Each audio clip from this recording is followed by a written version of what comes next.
Hi everybody, welcome to SynerZip's webinar today. My name is Jill Hurston. I'm the Marketing Director here at SynerZip. I just want to remind everybody that this session is being recorded. The recording and the slides will be available to you by tomorrow, and I will send you an email with a direct link. With that, I'd like to introduce Hemant Elhans. He is the CEO of SynerZip, and he will be moderating today's webinar. Hemant, over to you. Great. Thank you, Jill. Well, good afternoon, good morning, whatever time zone you guys are in, folks. For this month's webinar, we have a wonderful topic and a outstanding presenter. So let me cover those mechanics. But before I go through the topic and the presenter, let me just also lay out the way the webinar will run today. We have roughly 45 minutes or so, as we do every month, of organized, prepared content, and we will take questions along the way. So keep putting your questions in the Q&A panel. And then towards the end, we'll reserve another 10 minutes or so to take any broader questions that may not have gotten covered during the session. So we'll keep it conversational. This is a great topic. So let me introduce the topic first. So the topic is blockchain in pharma and clinical trials. You guys, I'm sure, joined the webinar today because you've been hearing a lot about blockchain. And one of the challenges that we have observed with our clients and the people we work with is that outside of Bitcoin and other cryptocurrency related application of blockchain, there seems to be a concern that, is blockchain really ready for prime time? Is this a solution / hammer looking for a nail? And there's a lot of discussion. So we are delighted to cover this topic today, which is a much more appropriate kind of application, we feel, of blockchain mechanism. It's a real high value business problem that Rama will cover, and why he'll discuss why clinical trials process is a very appropriate process to leverage blockchain technology for. So that's the topic at hand today. Let me introduce our presenter, Rama Rao. Rama is a seasoned executive with a deep background in pharma industry. He has a deep understanding of the overall drug discovery process and the current challenges in the clinical trial stage. So he's a perfect person to talk about this.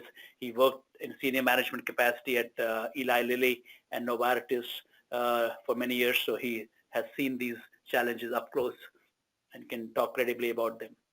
He also is the co-founder and CEO of Bloqcube, a pioneering blockchain-based clinical research system, leveraging blockchain, of course. And I'm delighted to report they happen to be our client, so no bias here. But with that, let me turn it over to you, Rama, to talk about this topic. Thanks, Hemant. And firstly, welcome, folks. I'm really honored at this opportunity and like to thank Hemant and the SynerZip team for giving the opportunity to share some of our thoughts on what I would call as very transformative and yet emerging technology. The focus will really be in trying to build, how the system works. And, all of you would be having the question looking at how pharma operates. If I ask the question, how many of you thought that drug costs are too high? I suspect a lot of hands would be raised.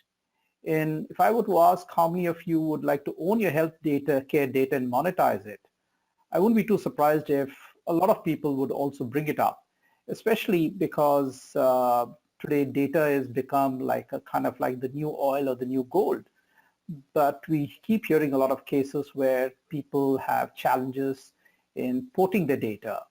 But even more importantly, if you want to look at decreasing healthcare costs, if you don't fix some of the processes that are there, it gets very challenging. And clinical development is one of those areas that are very critical. So what I'd like to cover today basically is describe the problem, talk a little bit about the challenges in pharma R&D, talk a little bit about how blockchain can or cannot help, and then give you an overview of software that is used for clinical trials, and take a little time to talk about how we've approached this end use case, and then share with you some other uses of blockchain technology and open it up for Q&A. And hopefully get that done in about 40 minutes, plus or minus 5 minutes. So the first thing that always struck me as an ex-engineer is that Moore's law did not operate in the area of, R&D and healthcare. And this was a question that I posed at a trade conference where I was a keynote speaker about 10 years back. And unfortunately, things have become only worse since then because Novartis recently launched a drug which cost $2.1 million. But the fact is that there are some very good reasons why this is happening. Firstly, there's a complexity of the human being. The technologies are all maturing. Computing technology is trying to keep pace with it. But also because it is a healthcare subject, there is quote unquote a lack of trust. And consequently, to manage that, there are multiple intermediaries. Now, normally in the case of healthcare, there's of course the R&D, but broadly organizations are either oriented towards trying to prevent diseases, and in fact the latest are people like Google and Apple driving into it, or curing it, which is a lot where pharma biotech kind of gets together. But the drug discovery process is a very complex process. Moving from left to right, there's a complex R&D process that takes about 3 to 6 years, where people are trying to test medical hypotheses and from that screen compounds and try to identify which compound will work. Then they get to a stage in which they're doing either testing in the lab, which is called in vitro studies, or they're testing it in animals, which is mandated before a drug can go into studies in a quote unquote a clinic or in human beings. And these are the nature of what clinical trials are all about. They take 4 to 7 years, they are in multiple phases, and you slowly go up the escalatory ladder from treating it in or giving it to healthy subjects and moving it across to people who are actual patients. And in today's world, there's a clear recognition that when a clinical trial is done, there are study subjects who are, let's say, quote unquote, idealized for the problem at hand. But in the real world, those sort of patients may not be replicated. And therefore, most regulatory agencies all over the world are insisting on trying to do what is described as post-marketing surveillance trials. And that causes another flood of data to flow through and different set of systems. But the bottom line is that we need to look at almost 10,000 compounds before we can find one compound that makes it to the market. Hey, Rama, can you take one quick question on your previous page? Sure. So this is a very helpful big picture of the drug discovery process and the timeline, and obviously clinical trials is the longest kind of a step in here. Do you have a perspective on the dollar spent also along these, which is relatively speaking, what's the clinical trials? Is that 50% of the total? Yeah. So that's a great question. So the industry is spending almost $100 billion every year on the clinical trial space. And ranges of product costs to take it from beginning to end range from almost $1 million to maybe up to 2.5, 2.8. The industry thinks it's more in the order of 2 billion plus. There is some debate about what are the elements, but that's the reason why you see the challenge of getting to a product that is viable requires a huge upfront investment, which is why a lot of biotech companies are also in the process of trying to get additional investment from large pharma companies by the time they come to phase 3, which, as you can see over here, is maybe 1 to 3,000, and in some cardiovascular trials you might even have 10,000 patients. Yeah. So this has created a challenge in the current context where the pharma business model, and I'm indebted to Kelvin Stott, who's done a very good analysis about this, who's talked about the challenges that are there. So the pharma R&D productivity, as defined by the number of molecules that are coming out and getting accepted by the regulatory authorities, is slowly dipping. In addition, because of increased competition, because all the scientists go to the same conferences and have the similar hypothesis, is also decreasing. In my experience, when I started in the industry at Lilly, Prozac got launched and competitor products only came in after 3-4 years. But for all of you who are in the US, you may have seen when the first psoriasis product came out, from the TV ads, you can see there are half a dozen other competitors. So that is basically also causing a deceleration in the growth in sales. And equally, because of the competition, there's also a deceleration in the peak sales. which automatically means that the pharma companies will have less to invest, and the lesser investment creates a vicious cycle. The other challenge is that if you look at the proteins that are out there, there's just a very small group of proteins that can be really tested and turned into viable targets, less than 1%. So at the end of the day, unless we use technology efficiently, we cannot tackle some of the bigger diseases that exist today. So blockchain then comes up as a very often, like, is it a silver bullet? Is it a panacea?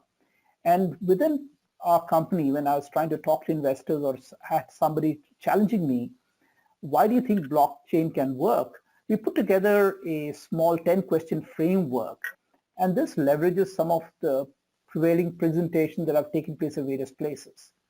And it basically tells very clearly when a blockchain is not needed. So for example, if you have an existing database that's meeting all your needs, it may be appropriate not to go into a blockchain technology. Having said that, if there are issues with multiple intermediaries who are checking, cross-checking, then you may want to open it up. The other thing is, you may work with digital assets. Do you need a permanent record of this asset? For example, when you look at titles or credentialing or identification or birth records, or for that matter, clinical trial data, you can be quite sure we need a permanent record of the asset. And if trust is an issue and intermediaries, like when we buy and sell a house, we have a title lawyer who's helping us, and that's the guy playing the role because trust is an issue. This comes together from a blockchain perspective. Now, the technology is still maturing, and there's some huge advances taking place. But some of the challenges that are still there is if you have, let's say, a PET scan or CAT scan, which have got terabytes of data, that can't really go into a block in a blockchain. And so there are some creative solutions. Secondly, transaction speeds sometimes become an issue. So there's arguments made that credit cards require such speedy transactions that a blockchain may not help. So my sense is that this is still an area of maturation required for the technology. And then we get to things like, does compliance need a record? Do you need to manage multiple contracts? Are the transactions those that the public can see, or those which enterprises do not want public to see because it gives them it dilutes their competitive advantages? And that way there are other companies that are coming up together. This is not an exhaustive question list, but it's one of the ones that I found very effective when I've had conversations with my investors on why we think an end use is appropriate or not. What I think is even more critical is that because the data is immutable, it particularly lends itself. Hey Rama, can you go back to previous page? I think for the audience, maybe can you finish the last part, also the public and permission? Sure. So that's a good point. So the beauty of blockchain is that in an ideal situation, everybody can see it, and you know that it is a good record. So let's say we've got a title to a house. You want to be sure that everybody knows that it is your house. You don't want somebody else trying to steal the title. If it is onto a record which cannot be hacked, then that's a public transaction. At the same time, there could be a situation like Walmart was testing. If they have produce moving from their farm to the store, and if something went wrong, how quickly could they identify what had gone wrong? And this is what is called provenance testing in supply chain in agriculture. They may or may not want that to be in the public. They may want to keep that data private. And that's an example that if it is required to be private, we use what is called a permission blockchain, which basically implies that all the owner does is sets up controls in order that only people who he trusts or she trusts and permits are allowed to participate in that blockchain. So Hyperledger is a consortium created from the Linux Foundation, which has some of the biggest players in it. IBM is there, Intel is there, Microsoft is there. So they've created their software with which you can create blockchains. Ethereum is a little different. Ethereum was crafted by a young, smart person called Vitalik Buterin, and another gentleman called Joe Lubin, who basically then brought out an open source code that could be used by people right from creating royalty rights for music, so that companies like Spotify do not get more than their fair share, to sharing paintings or changing the way we do business. And Ethereum has now very recently, about 6 months back, also developed an ERP system, because they recognize that the growth in the future is not just in the public blockchain space, but it is when enterprises use blockchain systems. And they've created also an ERP system to manage that expectation. Does that answer the question? Yeah, this is very helpful. Thank you. So these are the two choices when you're looking to apply blockchain, either public using Ethereum or private / permission using Hyperledger or Ethereum ERP. And actually, to be fair, there are so many others coming in that if you go to Medium or something like that, or Check, there's just so many people coming up with their own kind of like blockchain models in order to address some of the issues, whether it is transaction speed, whether it is data blocks, etc. But I tried, for the purpose of this, keep it simple and keep some of the two major ones in the business. Yeah? Great. Now, thank you, Rama. Sure. Now, moving on to the data immutability part of it. I'm giving an example over here, which is in the pharma industry, that 20 years from now, somebody might come back and say, well, what did you do in the animal trials some time back? And what does that mean for the patient who is potentially having some side effects? So because the data is immutable, you can firstly go back and get what is the original data. But even more, when there's an issue of data integrity, there is a great difficulty for people to fudge or rewrite the data. And that gets a little more complicated because much as we'd like to avoid it, there have been pretty major instances, even in the pharmaceutical industry, where not only has the data been proven to be unreliable, the data has been found to be doctored, and it has led the companies to be in deep trouble from a reputational standpoint. More recently, my ex-company Novartis was tasked by FDA because they got their $2.1 million Zolgensma drug approved. And unfortunately, at some stage during the approval process, the data that was there for the animal studies, I gather, was not as had been recorded. So the FDA was pretty irate about it.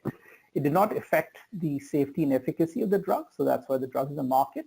But I think when large companies like Novartis also have a challenge of this nature, you can imagine how it might be percolating down to the 5,000 or 6,000 or maybe 10,000 companies that are involved in trials. I see. So these are the examples of tampering of data that was collected ostensibly through legitimate clinical trials process.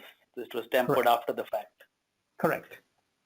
Now, the other thing is what I personally believe also is that the beauty of a distributed ledger is at the node we're creating, an extra copy, so to speak, of what is happening in the data. Now, when you look at things like Bitcoin, I don't want to dwell too much, but people very often conflate blockchain with Bitcoin. What is happening is that every node is really checking and trying to see whether the solution to the cryptographic problem that the miners are solving is the same. And that's the consensus mechanism. But quite apart, if you have a centralized database, you tend to have a centralized vulnerability. And that has been exploited multiple times by ransomware attacks. And the most recent one was, to my knowledge, is the one which Maersk had to suffer. And figures in terms of the cost to them go from $200 to $300 million. And there are a number of hospitals and township systems that have also had to pay, hundreds of thousands of dollars because of these attacks. So moving on to what sort of companies that are there are companies that are basically working in the infrastructure. And some, unfortunately, have come apart in the recent past. And a classic one is GemOS. And I bring it up because they had a very cool idea of creating the rails on which blockchain-based companies would run. very similar to the rails that were laid for the railroads in the US, in the 18th, 19th century. But there are others that are also working this area, trying to set up rails. Block is another case. And, they're basically looking at ways in which you create a blockchain infrastructure for other industries to run on. Then there are middleware, a bit like how let me clarify. Can I take one quick question? No, so on the infrastructure blocks, when you talk about these gem and block, how are they different than the Ethereum and Hyperledger? Are they not infrastructure, those? So where is the infrastructure? Yeah. So that's a good question. Let me rephrase that. Ethereum, Hyperledger, etc. are basically creating the blockchain code work that will help to power some of these systems. These infrastructure systems are people who are either creating their own code or they're using Ethereum and Hyperledger and others in order to create the rails for a specific industry to run. So in the case of GEM OS, for example, they were focusing on that healthcare or healthcare records should have an interoperability right across. So what would you need from a blockchain perspective so that a health insurance company, let's say a payer, a hospital, which is, let's say, the user of the record, and the patient who is the owner of the record, how would they all interact in terms of structure? So that is the infrastructure that they were laying together, which would make it simpler then for a company like Bloqcube to come and leverage that and not have to recreate or reinvent the wheel. So that's the difference between the two. Got it. Thanks. And then we get to middleware companies. There are companies coming up on electronic health records, medical records, and pretty cool stuff over here also. And I was actually talking yesterday to a company called Remedy, which has also got a medical supply chain on a blockchain. And then we get to consumer-driven, which like Patientory. I was privileged to speak at a conference in New York last week, and we had the CEO of Patientory also there, and they've been amongst the earliest to bring about structures over here in terms of so that you could carry your medical history all through life. Now, for a guy like me who has been through 7 countries and had medical records written up in half a dozen languages, I would love to have something like this rather than the piece of paper that I have right now into a thick file. But even when you port it across the US, having that information, especially when you have critical diseases, becomes even more important. There are other companies now looking at genomics and creating maybe a marketplace for your genomic profile so that you participate in it a bit like 23andMe, but very specifically for medical research. And if a company decides they want to use it, then there is a buy and seller meet taking place.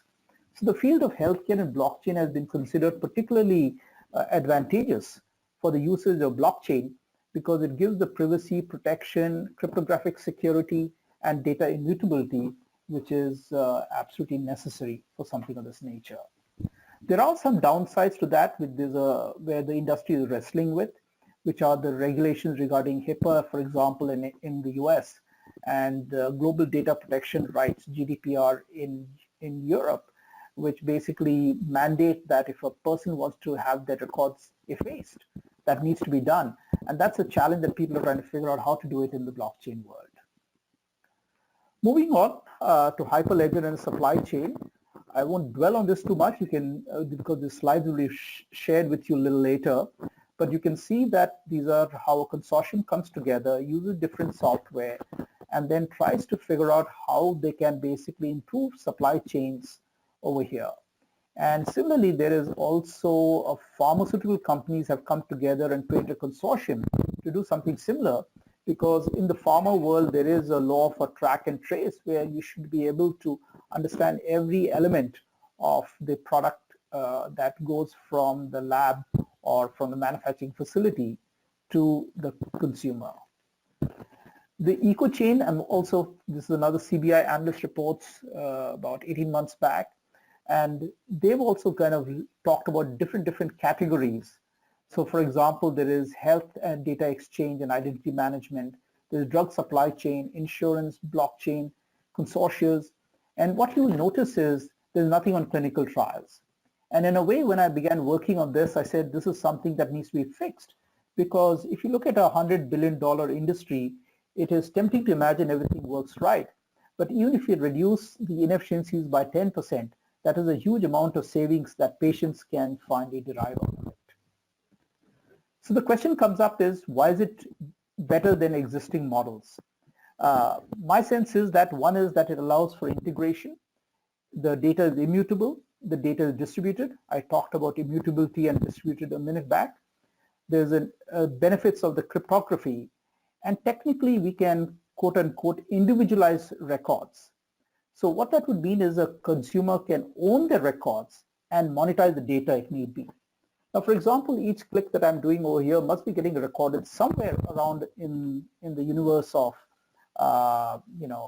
click advertising companies. Now, imagine if every click I did, I could charge people, let's say 1/10 of a cent, because there's somebody using that data. Then that would make it an ability to monetize it from my perspective. And that's the way in which we can see that blockchains can help. Now, moving on to clinical trials, this gives you an idea of how many systems are there out there in clinical trials. I suspect that we may be having people from the industry on this call, so you may well see your company's name over here.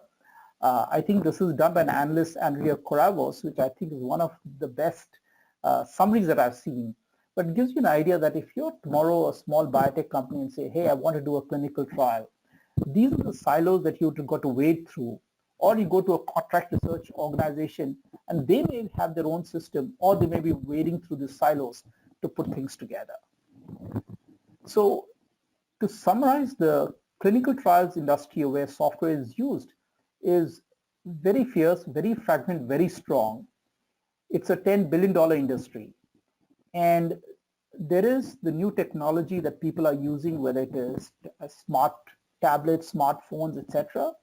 Or it could be people are still having very robust centralized systems, which for the purpose of the discussion, I've called it old technology, but that's not meant in a pejorative sense. That's just meant as difference in terms of time at which it happens, and there are lots of legacy systems. Then there are others who are coming and integrating their systems. And for example, Viva, which is Salesforce.com in Pharma, has used its skills in cloud, etc., to start working on some of these challenges. Consilyx and Bloqcube, we are more recent. And then, of course, you've got Apple and Google not very far behind. Each of these things take and focuses on one specific area. What we've done is that in Bloqcube is focusing on visits, because the entire value chain is pretty complex when a medical study is taking place. It starts with, let's say, an advisory board figuring out what to do, clinical development and how to do it. Then the protocol is basically a very strict guidance document on the hows and whys and wheres. And then there's a multiple amount of time in prep. And then you'll see that there's a lot of work being done in terms of recruiting patients to a trial. And this is quite a challenge. Then there is the operational process of doing a trial, a clinical development operation. And then, of course, it gets to trial finalization, then the trial close, and then you submit the data to the regulatory authorities. So it's a complex process, and therefore there are so many systems that are there. What we also typically, how long in the can you go back just one page? Yeah. Clarification. Yeah. It is this particular step where the focus is. Typically, how long does this step take? Weeks? So months, this can years? be, it can be from 3 months to even 7 years, and it again depends how the scientist defines the quote unquote the close of a trial. So to give an example, when I joined Novartis, Gleevec, which is for chronic myelogenous leukemia, CML, was launched. And at that time when it was developed as a drug, they thought, well, we'll stop the trial when people die. And then what happened is, because it was so effective, people didn't die. So technically, from a scientific perspective, you can't close the trial. And about 10 years back, it was still running, running over there. But normally speaking, the life cycle is about 3 to 5 years for phase 3 trials, much shorter for phase 1, phase 2, it can be 1 to 3 years. And if you're doing a survey marketing study, it can be even 1 week to 1 year. And you mentioned before it could be a few tens of people on this trial, or several thousand. Actually, even up to 30 and 40,000 when you get to cardiovascular studies.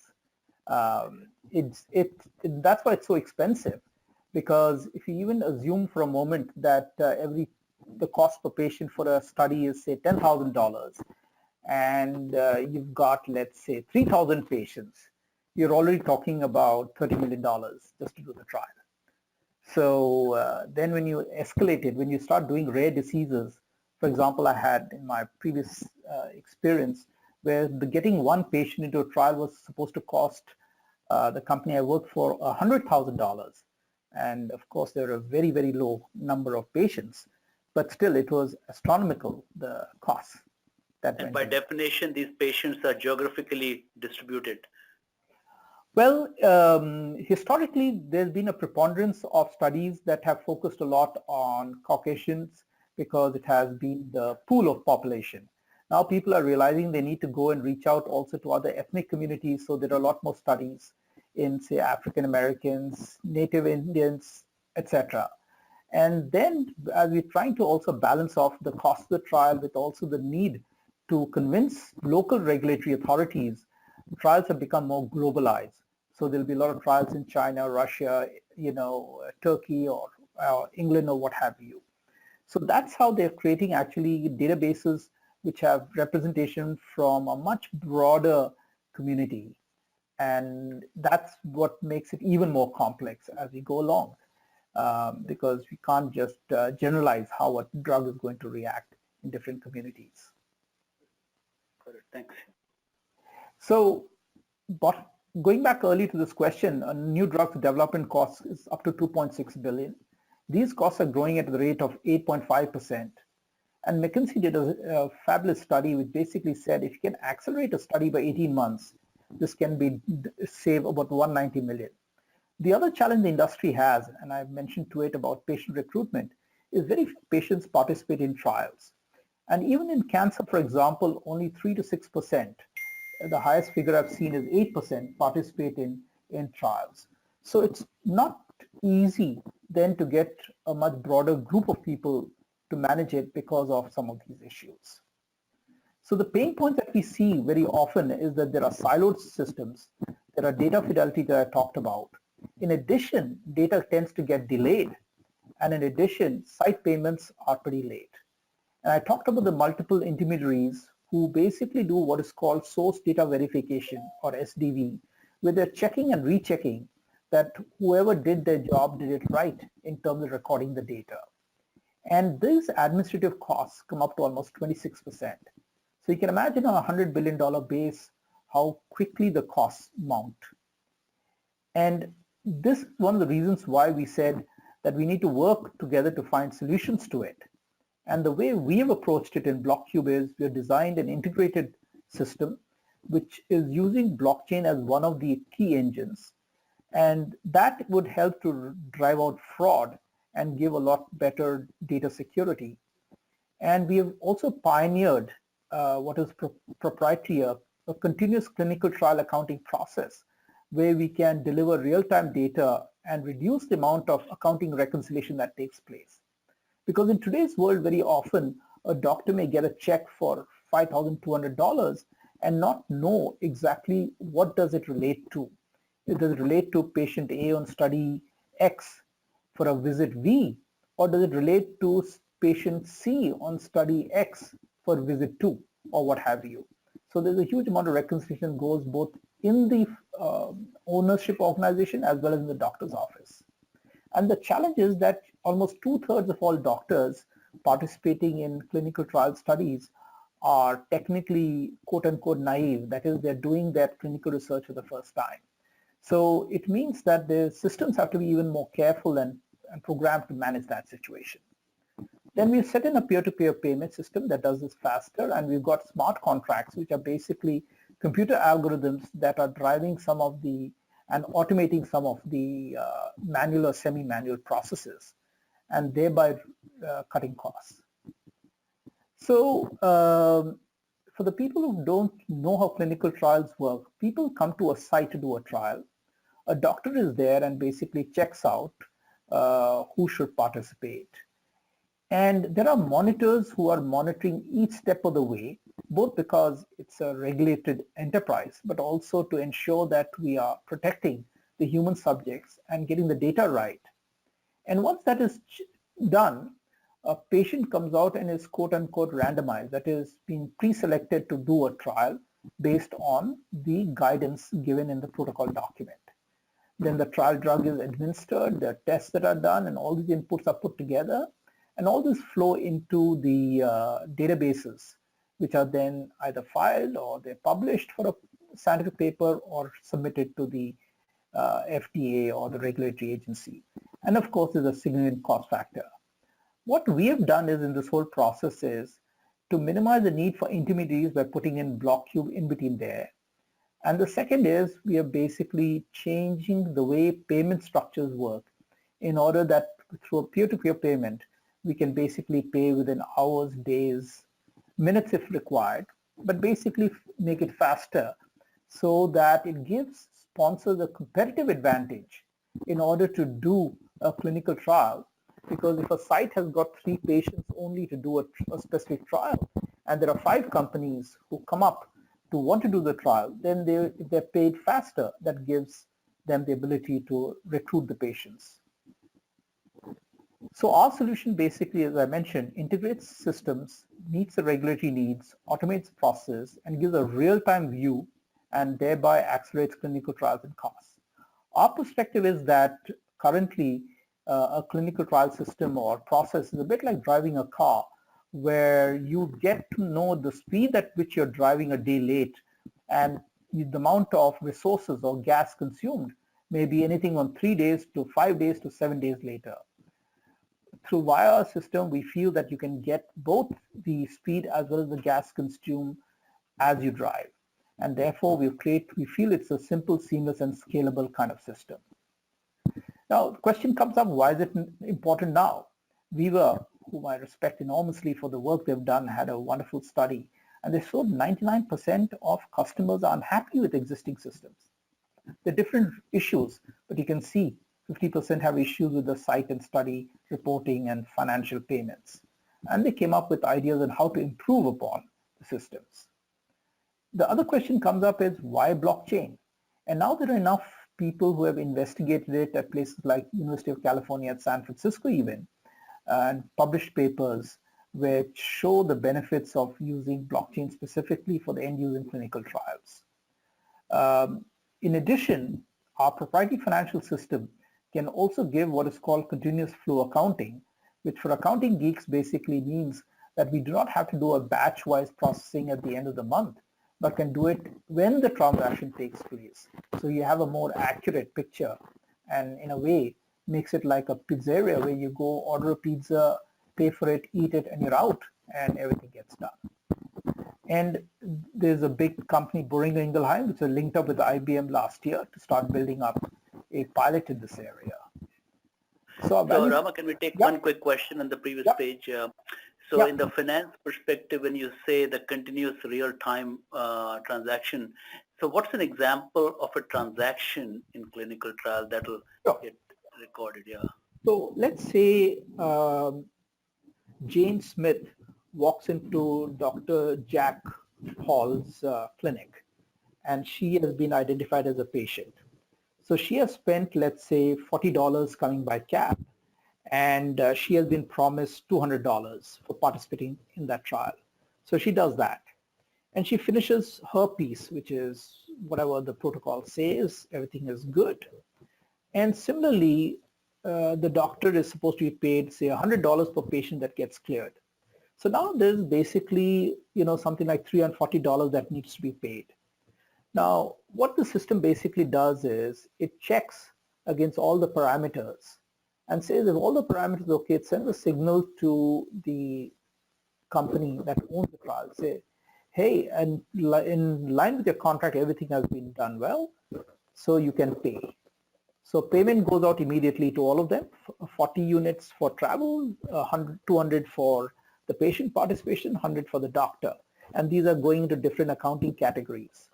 So the minute that gets done and this program runs, it spits out an accounting record, basically saying pay cash to A and B and do accounting, X, Y, and Z, and it closes the transaction. That's the speed with which it happens. I see. Great. Thank you. Yeah, very helpful. Yeah. So we talked about the innovation that we brought in, bringing the electronic.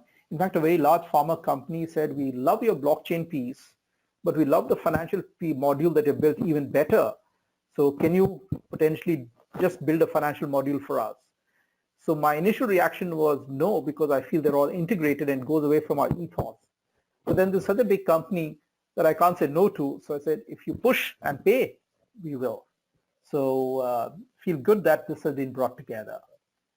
And so we give this real-time picture, and our customer is basically the clinical development teams who really strategically want to accelerate the processes for the benefit of their company and for patients. Because every day a trial gets delayed, it can cost a company up to $8 million a day. So I've got two advisors. These are ex-colleagues, but more importantly, they're outstanding experts in the industry. And they just loved it when they saw it. I did a 6-hour, 7-hour session with them. Literally took them through the inner workings of the system. And because of the experience, they were over the moon when they saw what it could do, And what we did also is that for product validation, we recognize we're a smart company, hopefully run by smart people. But at the end, an enterprise is run with fairly complex systems. So we signed a strategic collaboration with Entity Data. And what we now can offer is companies an end-to-end solution where Entity helps out maybe with you looking at real-world evidence to sift and search in order to target the right patient categories. We come in with running the trial, and then they can also come in with the data management capabilities so that you create a comprehensive whole.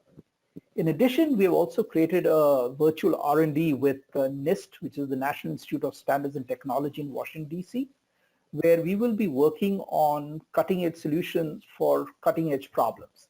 I talked earlier on, one of the first problems we want to work on is in the EU for the GDPR, there has to be an ability to efface a blockchain, a block record, and we've got to figure out how, because that goes against the principles of a blockchain.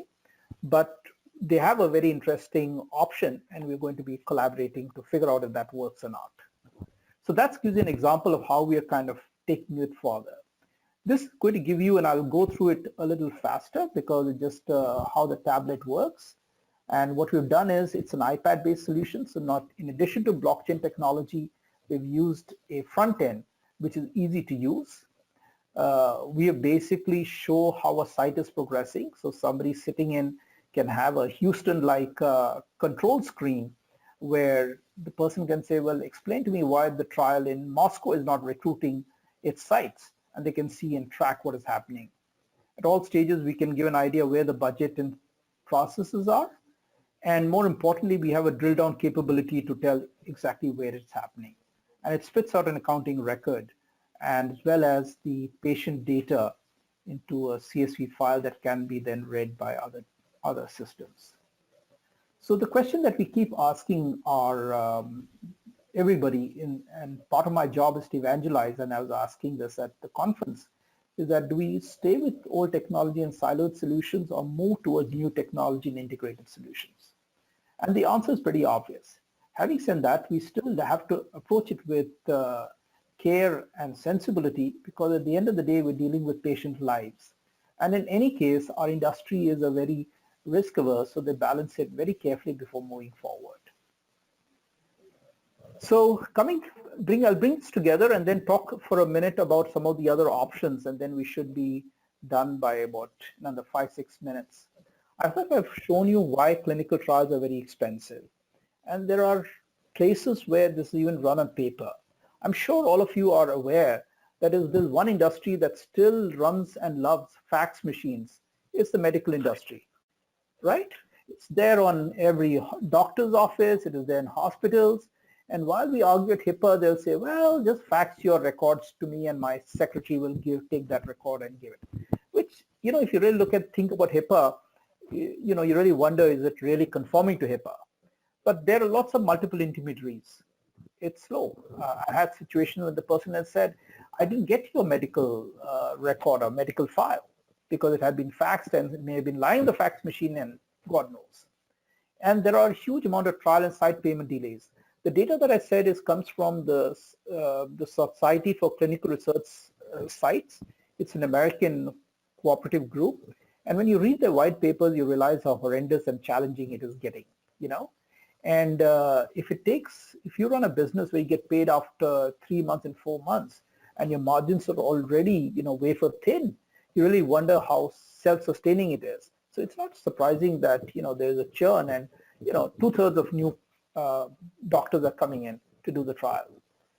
Our approach has been to use a blockchain technology. That's the engine. We normally don't talk about it in such detail. It's just for this seminar where I'm mentioning it, because to a person who is a trialist, a person who's doing a clinical trial, they really shouldn't care about what engine you use.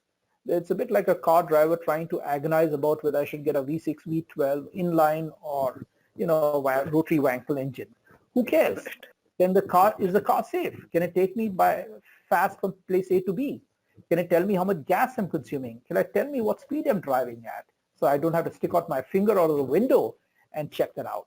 But we think blockchain helps that process.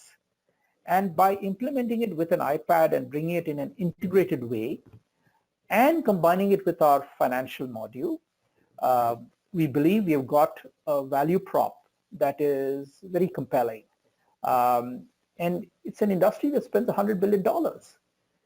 And the trials systems industry is almost something of $5 to $10 billion range, depending on how you measure the software system.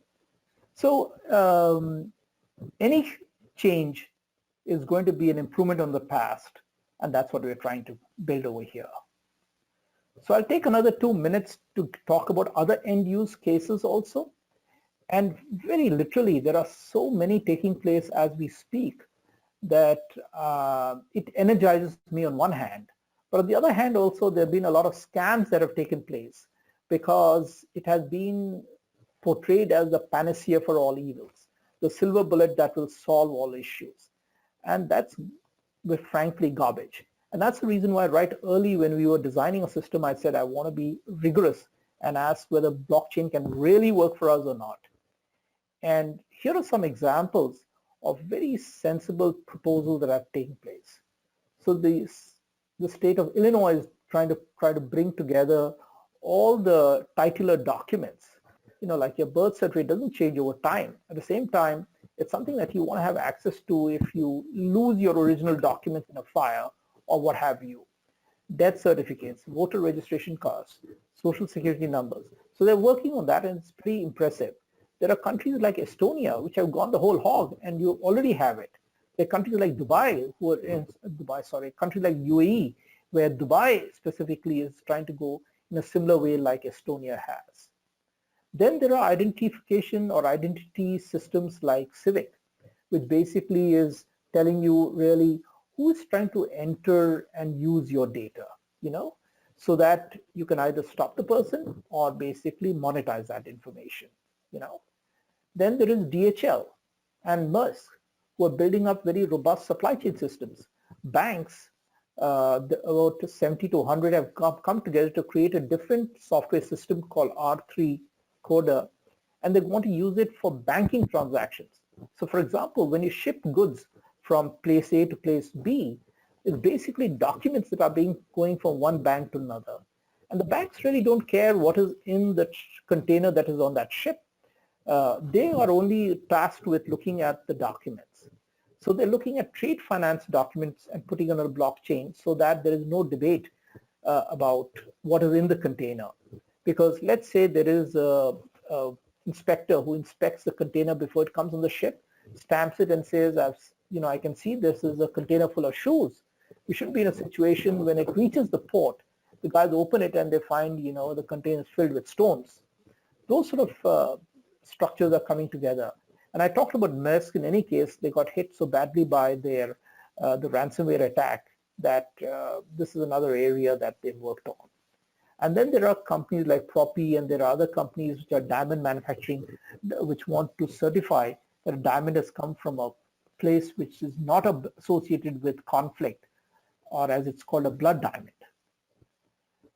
So with that, it's planning to come to and 150, and it's 150, and let me open it up for more questions. Great, thank you, Rama. So let me encourage participants to put in their questions. I do have already a few questions that have in my back pocket list to cover with Rama. But if you have any additional questions, please feel free to send them in your Q&A panel. And while you're doing that, let me just do a quick overview of Synerzip for those attendees who may not be familiar with us. We do these webinars once a month or so. So we are Synerzip is a Agile software co-development partner. We help our clients like Bloqcube in this example run through the full life cycle of building innovative software products and do them faster and bring in any technology gaps that they may have in their in-house team. And of course, with our development team based in India and a US-based team, we are able to provide both a cost advantage as well as a ease of working with a US-based team also. So Rama, if you can go to the next page, I'll just showcase a handful of our clients. We have served more than 200 clients. We've been around for 15 years, and this is just a sample representative list of some of our leading edge clients who've been working with us, most of them for a long time across Silicon Valley, Texas, and the rest of US. So that's Synerzip. Now let's go to the next page. I want to also promote and let people know about upcoming webinar in our monthly series. So we have on November 28th, which as a reminder is not the Thanksgiving Thursday. Thanksgiving is a week earlier this time. So on Thursday, November 28th, we have a product management tips for data science work. And this is an interesting perspective from a product management leader, Rich Mironov, to help our product managers.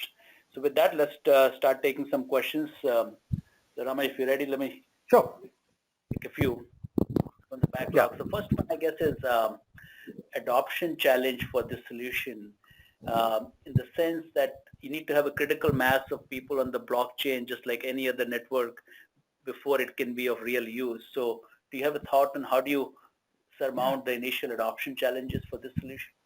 I think that's a great question because as somebody told me, and I'll restrict my answer first to clinical trials, and then I'll expand it to some other industries. So in the clinical trials place, the customer acquisition is a challenge, and it's also partly a challenge. People point to the risk-averse nature, but it's also because we're dealing with patients and issues associated with it. So people want to walk very cautiously. The second thing is that associated with it is there have been technology leap forward that people have tried and have not succeeded.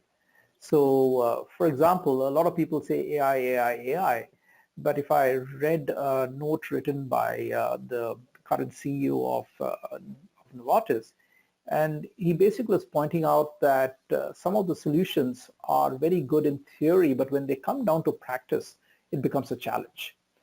So until we can basically show and demonstrate how this actually works, people will be a little reticent. The other aspect, when you start going into industries which are outside clinical trials, let's say supply chain. In supply chain, it's more amenable because firstly, in the pharmaceutical supply chain, there's a law that basically says you should be able to track and trace. So the FDA actually had put out a project proposal for grants to be issued, which basically were using blockchain in it. Similarly, in the opioid industry epidemic, the NIH is asking for proposals how we can use blockchain because there's a privacy issue and there's a control-related issues. So there are certain industries that are more amenable. There are some that are a little slower. But the fundamental thing is that if you analyze the industry and then realize what it needs, that's when you can see where the blockchain fits and it doesn't fit. Now, in terms of the steps, you got to evangelize. You got to kind of come to the industry. And the great thing is that you often talk to the digital innovation leaders, and they realize that something has to happen. And Gartner has put out a note that the adoption rate is very low, but they do see the clinical trial space and healthcare space as particularly ripe for the advent of blockchains. Great, thank you. Let's take another question. And before I take another question, I just thank you, Matt, pointed out that November 28th is actually Thanksgiving Day. Somehow, so Jill, can you check? And we may have to revisit this. I also thought it wasn't, but I looked at my calendar, and Matt seems to be right. November Yeah, I 28th. definitely will get that fixed. Okay. All right. Thank you, Matt, for bringing that up. All right. Let's take another question before we run out of time, Rama, on this topic. So can you elaborate a little bit on the role of crypto currency in this solution? Is there any role? How do you pay the proof of work and all that? Yeah. So the first thing is that in the crypto world like Bitcoin, there is a consensus mechanism by which people are solving a computational problem. And when that solution is broadcast to the network and everybody agrees, the reward is with a Bitcoin. Now, in this sort of a network, the consensus mechanism is not really required because it is a private permissioned blockchain structure in Hyperledger. Private meaning that the company that owns that controls it, permission meaning that they control every element of it. So that's one part in terms of consensus mechanism. The second part on the usage of crypto tokens, etc., there's a lot of thought that is going across the spectrum. A lot of people who say we'll have to stick to fiat because fiat meaning dollars and euros or what have you. And then the others were basically arguing that if you start getting into some of the cross-border patient payments, it might be more efficient to go with cryptocurrencies. Having said that, the volatility that takes place in some of the major cryptocurrencies is a challenge. But of course, the jury is a little out that when you have companies like Facebook coming up with Libra, or tomorrow, let's say the Chinese government and Russian government issue their own digital currency backed by the government, what the market might turn into. The bottom line is Binance, which is one of the biggest trade exchanges, the CEO basically said that this myth that if you're a crook, you can get away with it is totally wrong. In fact, he went so far to be explicitly say that if you're a crook, stay away from cryptos because you'll be caught. So that's the spectrum. We have thought about it to stay away from it right now, but at some stage we are looking at potentially leveraging cryptos for maybe as a reward for an incentive for the gaming mechanism to create a higher degree of community engagement, to permit somebody outside a geographical border to participate in a different way. So there is a complex behavioral science and decision theory and gaming theory that can potentially be leveraged to make it effective. But as a startup, and we are focused in our collaboration with Synerzip to basically focus on delivering a very core model that works. And once our business is established, then we will look outside. But yes, there are some medical health companies that have gone into tokens to create a profit mechanism or an incentive mechanism to allow behaviors from a community perspective to proliferate. Got it. Thank you. So let's take one more question, Rama, before we wrap up here. Since you highlighted this is a private permission blockchain mechanism, can you talk a little bit about the role of consortia in this particular scenario? Sure. So in this scenario, we have not worked with the consortium, but let's assume there's a consortia that is taking place. So the first step or first discussion will be that the consortia would work on areas that are not of a competitive advantage or disadvantage. Or they would work, let's say we are doing trials and doctors have their CVs. It doesn't make sense that when a doctor is doing 6 trials with 6 companies, the person is uploading CVs in each case, So tomorrow a consortia can come together to kind of say that we will do it together. Now they may use the same system. Now in that system, what they'll be is they'll give, let's say, each of the 6 companies a specific thing that you are authorizing X to participate in the trial, and X is going to load their CV because that's one of the critical documents. Now, at the same time, we need to protect that document. So then this consortia is like a private entity which is giving permission to very specific people in order to participate in the exercise and protect the data based on that. So yes, that's an example of how a consortia can also work. And there's a consortia. Thank you, Rama.